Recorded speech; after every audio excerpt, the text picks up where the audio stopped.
자, 공시를 통해서 투자 전략 세워봅니다. 장우진 전자공시생 팀장 함께합니다. 안녕하십니까? 네, 반갑습니다. 네. 지난주 이후로 우리 장우진 팀장을 기다리는 분들이 많아졌습니다. 왜 기다리겠습니까? 성과가 좋아서요? 네, 그거죠. 네. 물론 개인적으로도 우리 호감형이긴 하지만은 태성 이야기를 많이 해주시더라고요. 네. 거의 커버도 안 하고 언급도 없었는데 우리 장우진 팀장이 그 공시 하나를 체크한 후로 네. 태성 주가가 거의 폭등에 가까운 시세 분출이 나왔습니다. 한번 리뷰 한번 해주시죠. 어떤 이슈 때문에 잡았었는지, 어떤 공시 때문에? 네, 일단 한 주 동안 한 50% 정도 상승을 했는데요. 그렇죠. 50%네요. 네, 네, 네. 네. 근데 지난주 금요일에 제가 이제 장내 매수가 들어오더라. 근데 장내 매수가 담보대출까지 30억을 받았는데 그 돈을 전부 다 장내 매수를 했더라. 뭔가 있는 것 같다라고 이제 봤더니 그 이전에 공시들이 몇 가지가 있었던 거죠. 그러니까 대규모 시설 투자에 대한 공시가 있었고 그거로 인한 성과가 앞으로 기대가 되는 상황에서 아직은 실적이 안 나왔는데 그거에 대한 상황이 기대가 되는 상황에서 30억 장내 매수를 했고 그 장내 매수와 함께 이제 지난주 금요일에 IR을 하겠다라고 네. 하니까 그렇죠. 이 정도면 뭔가 변화가 있나 보다라고 네. 싶어서 이제 얘기를 네. 들었던 거였고 네. 그래서 IR을 하기 전에 그 지난주 금요일에 무슨 발표가 있었냐면 이 회사에서 얘기를 드릴 때 이제 PCB 장비 회사지만 복합 동박 장비라고 해서 2차 전지에 새롭게 이제 동박을 대체하는 그런 부품을 만드는 장비를 한다라고 말씀을 드렸고 지난주 금요일에 무슨 얘기가 나왔냐? 복합 동박 장비를 직접 만들어서 이걸 기반으로 소재까지 한다는 얘기가 나왔어요. 그러다 보니까 장비 매출은 장비만 납품하고 끝인데 소재를 하면 지속적으로 매출이 나오게 되잖아요. 그러니까 그렇죠. 비즈니스의 형태가 바뀌게 되는 거고. 효율성도 높아지고. 그렇죠. 네. 그래서 그러면 직접 장비를 만드니까 다른 회사 대비해서 경쟁력도 높아지는 거죠. 그러니까 그럼 태성이 계속 좋겠네라고 하는 거고 여기 지난주 IR이 있었다고 말씀을 드렸는데 IR 이후에 오늘 주가가 상당히 중요할 거라고 봤었거든요. 근데 오늘 4%가 오르는 걸 보면 지난주 IR 이후로 이제 세론이 아니고 오히려 괜찮은가 보다라고 판단할 수 있는 상황이니까 태성을 계속 좀 관심을 갖고 보고 계시면 재밌을 것 같습니다. 네, 자 태성 리뷰부터 했습니다. IR을 앞둔데 오너죠. 네, 그렇죠. 최고 대주주가 자사주 매입을 했다. 이어서 사업 발표까지를 미리 공시로 캐치를 한 겁니다. 공시를 했기 때문에 그건 뭐 널리 알려진 정보 아니겠습니까? 그렇죠. 이걸 네. 통해서 지금 일주일 만에 지난주 이어서 거의 한 50% 가까이 급등한 또 태성 봤고요. YG 플러스를 오늘 공시 체크를 해봐야 되는데 네. YG 플러스를 봐주시면서 엔터 이야기도 산업 이야기를 전반적으로 해주세요. 왜냐하면 지금 YG 엔터테인먼트도 6%대 급락 나오고 있고 네. 뭐 JYP도 그렇고 지금 엔터주가 속수무책으로 빠지고 있어요. 근데 네. 그 이유를 졸지 모르겠거든요. 뭐 K-팝 데몬터스에 대한 기대감으로 많이 올랐던 것들이 이제 좀 눌렸다라고 볼 수 있는 거고 그만큼의 실적 퍼포먼스는 아직은 안 나오고 있다 보니까 조금 빠진다. 특히나 YG 엔터테인먼트 같은 경우에는 지금 블랙핑크가 3분기부터 본격적으로 투어를 돌고 있거든요. 네. 월드 투어를 돌고 있는데 그 성과가 생각보다는 좋지 않았다라는 평가가 나오는 거죠. 그럼 4분기도 볼 거 없다. 그러니까 기대만큼은 아니다. 기대만큼 아닐 수도 있다라는 얘기가 나오는 것 같아요. 그러니까 원래는 이 회사가 이제 주력 그룹이 베이비몬스터와 지금 블랙핑크라고 보면 되는데 베이비몬스터가 신규 그룹임에도 불구하고 MD 매출이 굉장히 잘 나왔다. 그러니까 블랙핑크는 더 잘 나올 거다라고 얘기했었는데 생각보다는 덜 나왔더라라고 하면서 이제 시장이 실망이 덜 나오고 됐던 거죠. 있더라. 네. 지금 도는데. 그렇죠. 네. 그래서 이제 좀 빠진다고 보면 되는데 저는 그래도 YG 플러스는 좀 다르게 접근해야 된다라고 생각을 합니다. 예. YG 플러스 같은 경우는 매출액이 699억 원에 영업이익 141억 원이 나왔는데 전년 동기 대비해서 매출액이 70% 증가했고 영업이익은 흑자 전환했는데 전분기 대비해서 보면 영업이익 42억에서 141억으로 증가했습니다. 그러니까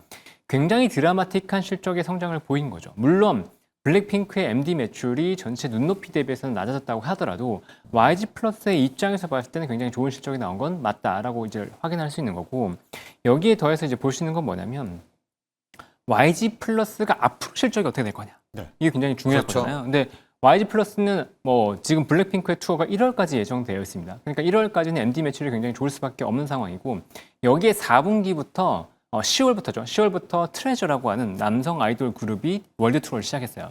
서울을 시작으로 해서. 그러니까 그것에 대한 MD 매출도 이제 4분기 내년 1분기까지 또 들어올 겁니다. 그리고 내년 1월에 블랙핑크가 또 정규 앨범을 낼 거예요. 그러니까 그 음반 판매도 YG 플러스 매출 들어가거든요. 그러니까 YG 플러스의 주력 매출은 YG 엔터와 하이브가 판매하는 음원의 국내 유통 플러스 MD 매출이 들어간다고 보시면 됩니다. YG 그룹의 MD 매출이라고 보시면 되는데 지금 음원 유통에 대한 매출, 음반 매출이 블랙핑크를 기반으로 좋을 거라고 아까 말씀드린 거고 여기에 MD 매출도 지금 보면 트레저와 블랙핑크를 기반으로 해서 나쁘지 않을 거다. 그리고 내년이 YG엔터한테 굉장히 중요한 해입니다. 네. YG엔터 30주년.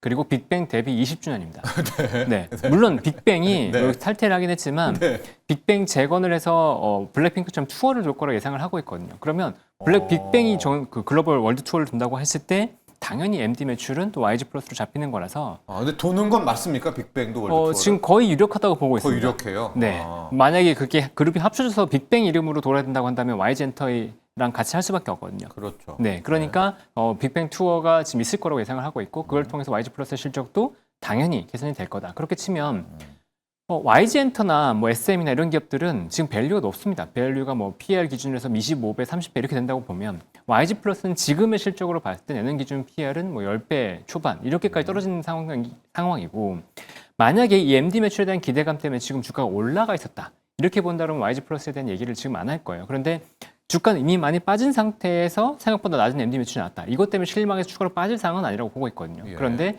4분기, 1분기 계속해서 실적이 나오고 내년 연간으로 봤을 때도 실적이 나올 거라고 보고 있기 때문에 YG 플러스는 조금 지금 시점에서는 낮은 시점에서는 봐도 되지 않을까라고 생각하고 있습니다. 자, 지금 엔터주들이 약간 속수무책이거든요. 이제 그런 와중에서 YG 플러스까지 하나는 지금 이야기를 해주셨고 제가 지금 차트 하나 열었는데 이게 지금 YG 엔터의 차트입니다. 여기 보시면 알겠지만은 지금 200일선도 다 깨고 우상창 내려오고 있어요. YG 엔터고요. 또 하나 볼게요. 이 JYP도 실은 지금 뭐 시진핑도 만나가지고 박진영 위원장이 이야기를 했는데 뭐 60일도 깨고 얘도 지금 200일선까지도 순간적으로 내려온 이제 그런 상황입니다.